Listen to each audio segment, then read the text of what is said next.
गांव के पूरब बांसों के झुरमुट के बीच बनी है एक कुटिया।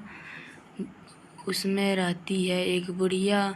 वह विधवा है, निपुती है। जवानी में मारे गए थे उसके पति, तब गोद का बालक मारा था। रह गई वह अकेली, कोई नहीं उनकी सहेली। वह थी एक मजदूर की औरत, करने लगी मजदूरी, यह भी उसकी मजबूरी। थक गया तन मन, झुक गए नयन।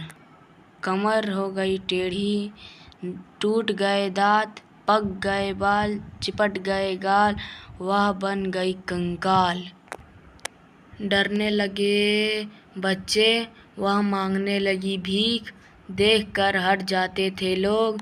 75 बरस की हो गई थी वह, चलने फिरने में लाचार, नहीं कर पाती थी मजदूरी, मगर बाहर निकलने की मजबूरी। गांव की औरतें रहती थी चौकन्नी, दूर से फेंकती थी अठन्नी। वह देखो डायन आ रही है, भाग चलो दूसरी रास्ते। मोहन के बेटे को इसी ने मारा था, सोहन की गाय भी मर गई थी। किसी को किसी तरह का होता था रोग, सब उसे ही देते थे दोष।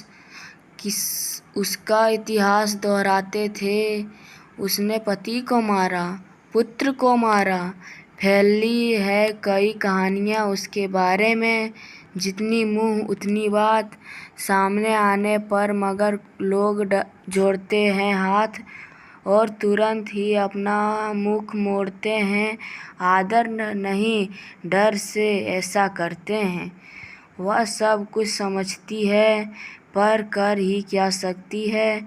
जिस गांव में उसने इतना समय गुजारा, नहीं किया दूसरा विवाह, नहीं गई नैहर, ससुराल में ही वह जम गई।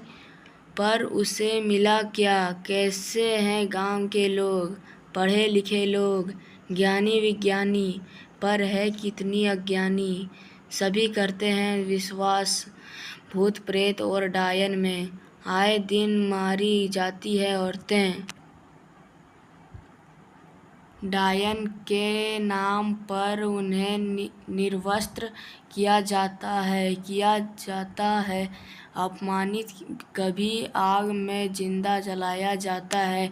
आश्चर्य 21वीं शताब्दी की इस सोच की। आश्चर्य कब आएगा परिवर्तन। एक औरत है डायन, वह डायन नहीं एक औरत है। वह माँ है, बहन है।